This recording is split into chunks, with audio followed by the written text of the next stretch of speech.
On dit que dire la vérité, ça libère. Et c'est vrai. Mais ce qu'on ne dit pas, c'est que les vérités que tu dis publiquement ne te coûtent pas des likes, mais peuvent te coûter des relations, des opportunités et parfois même peuvent te faire disparaître. Dans cette vidéo, je ne vais pas te parler de ce qui est faux. Je vais te parler de ce qui est vrai, mais qui est dangereux socialement. Pas dangereux dans le sens de parce que c'est illégal, mais dangereux parce que ça dérange. Il y a certaines vérités qu'il ne faut pas encore mettre sur table lorsque tu n'es pas encore prêt à assumer le prix.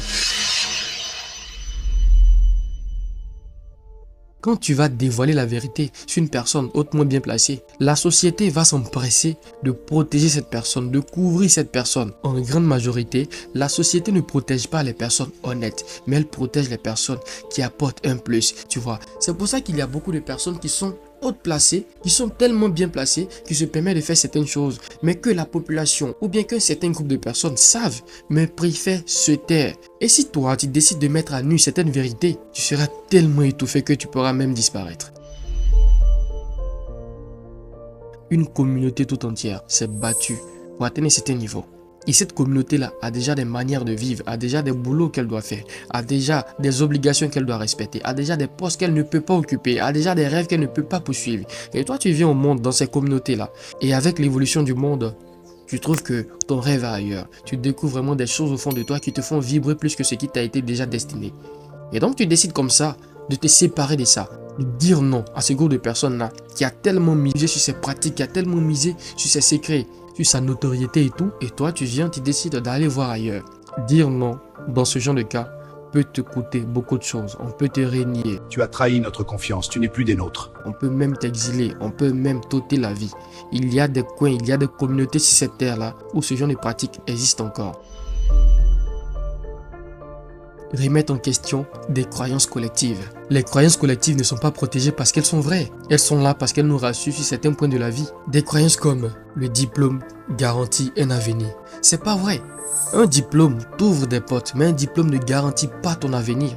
C'est le marché qui récompense et pas les papiers. Les papiers n'ouvrent que des portes, d'accord? C'est vrai que pour avoir accès à certaines choses, il faut du papier. Mais les papiers ne vont pas te récompenser parce que ce qui sera réellement testé dans la vraie vie, c'est pas ce que tu as appris sur les bancs, c'est pas ce que tu as appris à faire lorsque tu étais encore élève ou étudiant. Mais c'est ce que tu vaux réellement en étant sur le terrain, ce que tu sais appliquer, ce que tu sais faire de tes 10 doigts, les compétences réelles, le potentiel réel que tu as au plus profond de toi, que tu sais exprimer dans des situations qu'on n'enseigne pas à l'école. Donc c'est pas le papier qui récompense. C'est les potentiels, les compétences qui récompensent. Il y a une croyance collective encore qui dit qu'il suffit de croire en soi. Il suffit de croire en soi pourquoi? Sans compétence, sans discipline, sans répétition, croire en soi est une grosse illusion. Une autre croyance limitante encore qui est l'amour suffit. Ça c'est que des bêtises. On ne se met pas avec une personne juste parce qu'on est amoureux. L'amour seul ne suffit pas. Sans respect, sans limite émotionnelle, sans maturité, l'amour détruit plus qu'il ne construit. Et beaucoup de personnes en sont victimes aujourd'hui. Tout le monde ne veut pas être sauvé. C'est vrai que dire cela peut déranger énormément. C'est comme si je suis en train de dire qu'il y a beaucoup de personnes qui se plaisent dans la misère, dans la souffrance, dans les relations toxiques. C'est comme si je suis en train de dire ça. Mais il faut savoir que beaucoup de personnes ne veulent pas être sauvées. C'est une réalité, d'accord? Je t'explique un peu pour que tu puisses comprendre. Beaucoup de personnes ne veulent pas être sauvées. Si quelqu'un te dit que ma vie est misérable, je souffre, rien ne me réussit. Et toi, tu viens, tu lui dis, voici un plan d'action, voici des comportements qu'il faut avoir, voici des choses que tu dois arrêter, voici des comportements que tu dois cesser dans ta vie. Voici là où tu dois quitter si tu veux atteindre tel niveau de vie. Tu lui donnes ça, il s'en va. Une semaine. Tu le contactes après. Et il te sort encore les excuses. Ah non, j'ai pas eu le temps, j'étais vraiment fatigué. Ah bon, je me suis dit qu'il serait plus intéressant si je commençais ça le mois prochain. Ainsi de suite, des trucs comme ça. Tu vois que cette personne préfère rester dans sa position de victime au lieu de se concentrer sur les solutions que tu lui as prescrites. Mais il veut pas. C'est comme des personnes qui prennent la drogue. On fait tout pour que ces personnes arrêtent. Mais quelques temps après encore, tu le vois. Il y a beaucoup de personnes qui sont dans des situations comme ça. On leur prescrit des choses, on leur dit des choses, on fait tout pour que ça puisse changer. Mais quelques temps après, ces personnes-là reviennent encore dans la même situation. Comment est-ce que tu peux concevoir que des personnes qui ne sont pas aveugles se font passer pour des personnes aveugles dans la rue, attrape des cannes avec un enfant devant et il défile un peu partout pour qu'on puisse leur donner un peu d'argent. Comment est-ce que tu peux concevoir ça?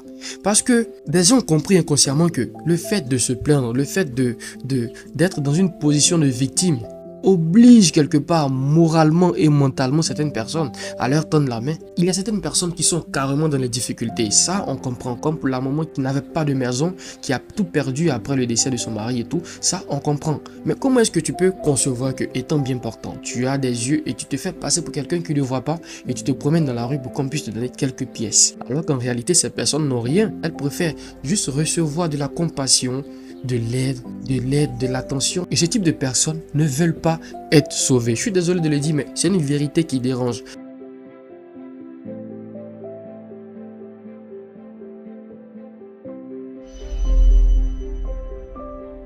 Beaucoup de personnes ne peuvent pas gérer des responsabilités. C'est pas qu'ils ne le méritent pas, mais c'est parce qu'ils ne peuvent pas gérer ces responsabilités-là. Nous sommes beaucoup à vouloir dire que nous voulons travailler dans une entreprise, dans une grosse boîte. Mais ce qu'on oublie, c'est que travailler dans une entreprise, ça demande que tu sois une personne responsable. On va te confier des tâches. Il faudrait que tu sois une personne qui soit en mesure de pouvoir les accomplir dans le temps qu'il faut. Alors que si le fait que quand on te confie quelque chose te fait stresser, te fait procrastiner, te fait que tu n'arrives même pas à être toi-même, tu paniques lorsqu'on veut te mettre au devant des choses.